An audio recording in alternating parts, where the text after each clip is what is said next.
அழகே உன்னை காணாமல் அன்னம் தண்ணீர் தொடமாட்டேன்.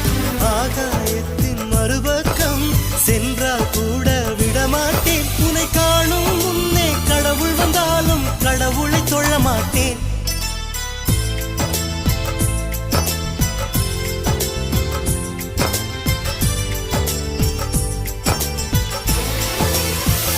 எங்கோ ஓர் சாலை வளைவில் உன் பிம்பம் தொலைந்ததடி.